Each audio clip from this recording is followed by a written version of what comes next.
Hi everybody. Today I'm going to show you how to make a gift bag out of a 12 by 12 piece of cardstock without having to measure anything. I'm going to use a red piece just because I'll show you different samples in a second. So you're going to take your 12 by 12 piece of designer series paper and fold it down. Keep it as straight as you can. You don't have to measure, but the straighter you can get everything folded, the better. Fold that down, crease it with your bone folder. And that's just the biggest trick, is to keep your bone folder handy and get everything squared off as best you can. I'm going to use fast fuse on this.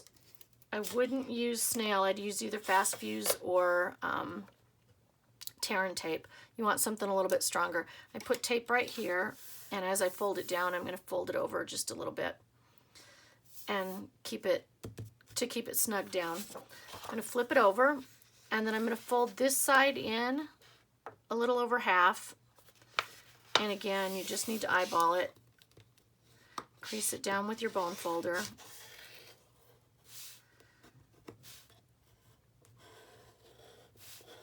And just get that crease really sharp. You're going to take this side, fold it over. You're going to fold this over just wide enough that you can put your tape down underneath there to hold it together.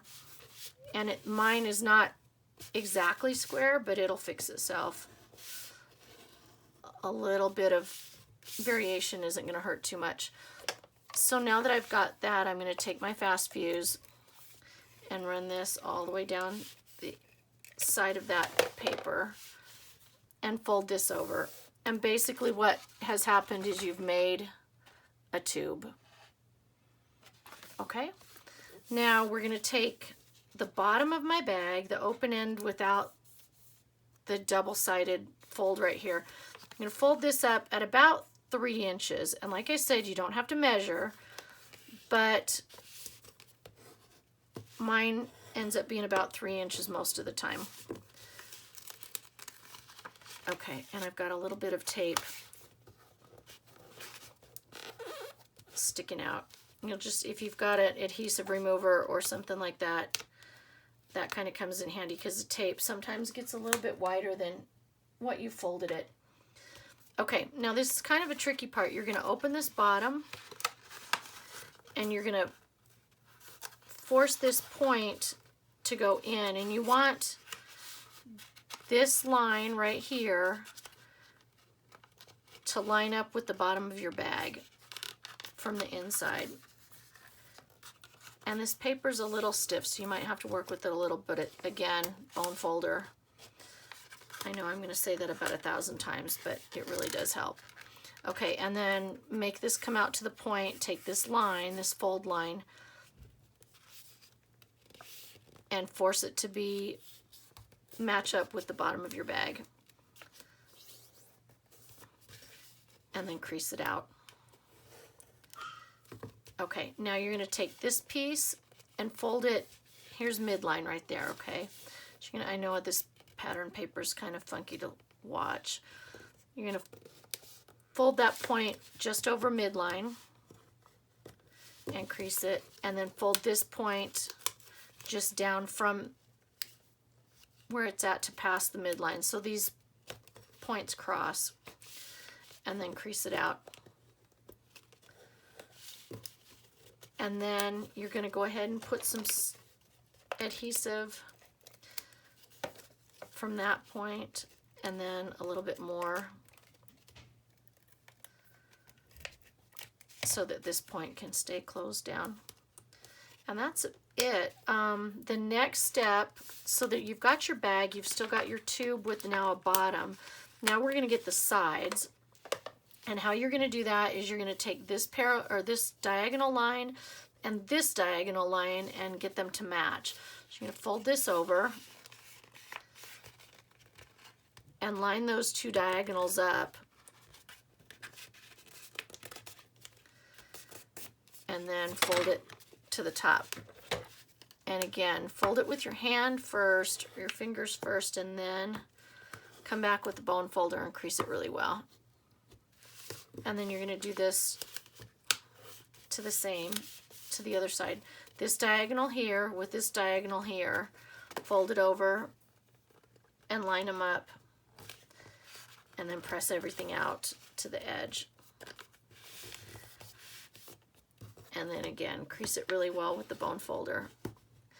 This paper isn't all that thick until you try to fold it into a bag, so I wouldn't go any thicker than our designer series paper. It might get a little frustrating. And you can fold this back and crease it just to give it a little more. Oh my gosh, can I not talk and do at the same time? I guess I can't. Crease this as well, just like that. Okay, you stick your hand in here and pop out the bottom. And then you've got your sides. You're going to invert your side folds to make the gusset of your bag. And this is a fun technique. I really like it. It's kind of fun to get to do something without having to be super precise, super exact every single time. Although, like I said, the trick is just getting your folds really well creased. And then you've got your bag. And see it like that. And then there's the sides. And you can use a half sheet of DSP and make a small bag. That would be kind of fun. Or I think you can lay 2 sheets of designer series paper out together and fold them back in the middle together and make it like a bigger square bag. And then all I did to finish it off is to poke holes, punch holes right here through both sides with the 1/8 inch handheld hole punch, and then put ribbon at the top. And then to finish the inside, to finish the ribbon, I just tied a knot in the middle to secure it. And that way it's a nice strong handle. I mean, I wouldn't put a bottle of wine in this, but candy or a stamp set or some ink pads or some accessories, things like that would be kind of fun. I just wouldn't go super, super heavy. But other than that, that's how to make your bag.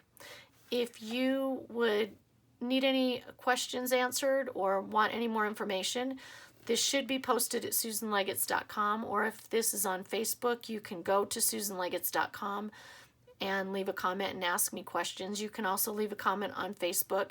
Please remember to share and like this video. It's kind of a fun one to share with people, especially this time of year. You can do Christmas gift bags, and although this can go for birthdays or just about anything else, it's really nice to have a stash of 12 by 12 cardstock laying around, so you've always got an emergency gift bag or a planned gift bag. There's that too. I just always have emergency ones. If you have any questions, please leave me a comment and we'll talk to you soon. Thanks so much.